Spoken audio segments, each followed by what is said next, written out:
ବିଜୁ ଜନତା ଦଳ ବରି ପକ୍ଷରୁ ସ୍ୱାଇଁଖଣ୍ଡ ପଞ୍ଚାୟତ ଖରିପଡ଼ିଆ କଲ୍ୟାଣ ମଣ୍ଡପଠାରେ ବିଜୁ ଜୟନ୍ତୀ ସମାବେଶ ଉପଲକ୍ଷେ ଏକ ବନ୍ଧୁ ମିଳନ ଏବଂ ପ୍ରସ୍ତୁତି ବୈଠକ ଅନୁଷ୍ଠିତ ହୋଇଯାଇଛି।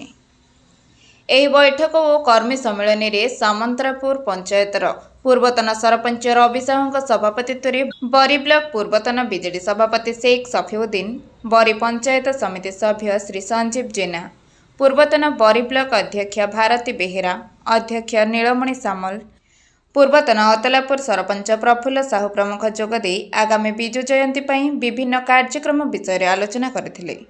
ବରିରେ ବିକାଶକୁ ଗୁରୁତ୍ୱ ଦେଉଥିବା ବିଜେଡିର ସୁପ୍ରିମୋ ନବୀନ ପଟ୍ଟନାୟକ ଆଗାମୀ ସାଧାରଣ ନିର୍ବାଚନ ପାଇଁ ଯାହା ନିଷ୍ପତ୍ତି ନେବେ ସେମାନେ ତାକୁ ସମର୍ଥନ କରିବେ ବୋଲି ମତବ୍ୟକ୍ତ କରିଥିଲେ। ବରିକୁ ଏନ୍ଏସିରେ ଅନ୍ତର୍ଭୁକ୍ତ ନ କରିବା ଏବେକାର ବିଧାୟିକାଙ୍କ ପାରିବା ପଣିଆ ଉପରେ ଅସନ୍ତୋଷ ପ୍ରକାଶ କରିଛନ୍ତି ଶେଖ ସଫିଉଦ୍ଦିନ। ସେ ଯେତେବେଳେ ବରି କଥା ବୁଝୁଥିଲେ ସେବେ ବରିରେ ବ୍ୟାପକ ଉନ୍ନତି ହୋଇଥିଲା। ଏକାସଙ୍ଗେ ଦୁଇଟି ପ୍ରାଥମିକ ସ୍ୱାସ୍ଥ୍ୟ କେନ୍ଦ୍ର ନବୀନ ବାବୁଙ୍କ ଦୟାରୁ ବରି ପାଇଥିଲା। ବର୍ତ୍ତମାନ ବରିରେ ପୁରୁଣା ବିଜେଡି କର୍ମୀ ଅଲୋଡ଼ା ହୋଇପଡ଼ିଛନ୍ତି। ସେମାନଙ୍କୁ ପୁଣି ଏକତ୍ର କରିବା ପାଇଁ ସଞ୍ଜୀବ ଜେନାଙ୍କ ନେତୃତ୍ୱରେ ସେ ଲାଗି ପଡ଼ିଥିବା କହିଛନ୍ତି। ଏନେଇ ଆସନ୍ତା ମାର୍ଚ୍ଚ 7 ତାରିଖରେ ବରି ବ୍ଲକରେ ଏକ ବିଶାଳ କର୍ମୀ ସମ୍ମିଳନୀ ହେବା ନେଇ ସେ ସୂଚନା ମଧ୍ୟ ଦେଇଛନ୍ତି।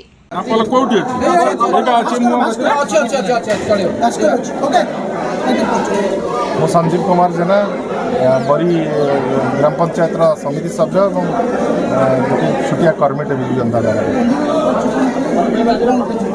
ବନ୍ଧୁ ମିଳନ କ'ଣ ଆମେ ସମୟ ସମୟରେ କରୁଛୁ, ବିଗତ ବର୍ଷ ହେଲାଣି ଏ କାର୍ଯ୍ୟକ୍ରମ ଆୟୋଜନ କରି ଆସୁଛୁ। ଗୋଟେ ଭଲ ଭାଇଚାରା ଏବଂ ଦଳ ଭିତରେ ଗୋଟେ ସୁସମ୍ପର୍କ ଏବଂ ଗୋଟେ ସମୃଦ୍ଧି ପ୍ରତିଷ୍ଠା କରିବା ପାଇଁ ଆମେ ଦଳକୁ ଆହୁରି ମଜବୁତ କରିବା ପାଇଁ ଏଇଟା ଗୋଟେ ଆମେ ପ୍ରୟାସ କରୁଛୁ ଦୀର୍ଘ ଦିନ ହେଲାଣି।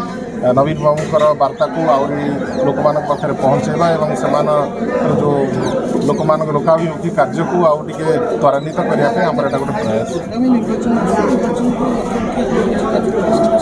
ନିଶ୍ଚୟ ନିର୍ବାଚନ ଯେହେତୁ ଆସୁଛି, ଦଳର ଯେଉଁ ଦୀର୍ଘ 5 ବର୍ଷର ଯେଉଁ ଦଳରେ ଯେଉଁମାନେ ନେତା ସୋକଲ୍ଡ ନେତାମାନେ ଆସିଛନ୍ତି ସେମାନଙ୍କ ପାଖରୁ ଲୋକ ମୁହଁ ଟିକେ ଫେରେଇ ନେଲେଣି। ସେମାନଙ୍କୁ ଏକଜୁଟ କରିବା ପାଇଁ ଏବଂ ଫେରେଇ ଆଣିବା ପାଇଁ ଆମେ ଲୋକମାନଙ୍କର ପାଖରେ ପହଞ୍ଚୁଛୁ, ସେମାନଙ୍କୁ ସଚେତନ କରାଉଛୁ। ନବୀନ ବାବୁଙ୍କର ଯେଉଁ କାର୍ଯ୍ୟ ଏବଂ ତାଙ୍କର ଆଦର୍ଶକୁ ତାଙ୍କ ପାଖରେ ପହଞ୍ଚଉଛୁ, ପୁଣି ସେମାନଙ୍କୁ ମୋଟିଭେଟ୍ କରୁଛୁ ଏବଂ ବାନ୍ଧି ଗୋଟେ ସ୍ନେହର ଡୋରିରେ ବାନ୍ଧି ରଖିବା ପାଇଁ ଆମେ ପ୍ରୟାସ କରୁଛୁ।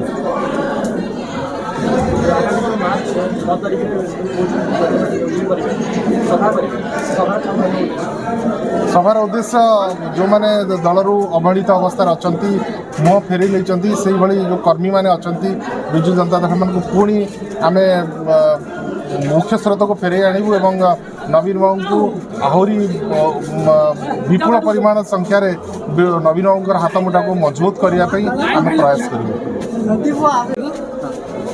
ଗୋଟେ ମିନିଟ୍ ଯିବା ଯେଉଁ ହେଲା ବିଜେଡ଼ିମାନଙ୍କର ଯେଉଁ କର୍ମୀ ସମ୍ମିଳନୀ ଆଗାମୀ ବିଜୁ ଜୟନ୍ତୀ ସେ ବିଷୟରେ କ'ଣ କହିବେ? ଯେହେତୁ 5 ତାରିଖ ଦିନ ପ୍ରଭାତ ପୁରୁଷ ବିଜୁ ବାବୁଙ୍କର ଜନ୍ମତିଥି ପଡ଼ୁଛି, ସେଦିନ ତ ସରକାରୀ ସ୍ତରରେ ଆଜିକୁ ବହୁତ ବର୍ଷ ହେଲା ପାଳନ କରି ଆସିଛୁ। ସେଇ ଉପଲକ୍ଷେ ଆମେ ଆଗାମୀ ଦିନରେ ଗୋଟେ ବିଜୁ ବାବୁଙ୍କର ଜୟନ୍ତୀ ପାଳନ କରିବୁ ବୋଲିକି ଆଜି ସ୍ଥିର କରିଛୁ। କ'ଣ ଚାଲିଛି ବର୍ତ୍ତମାନ ବରିରେ ବିକାଶ ବାଧାପ୍ରାପ୍ତ ହେଉଛି ସେ ବିଷୟରେ କ'ଣ?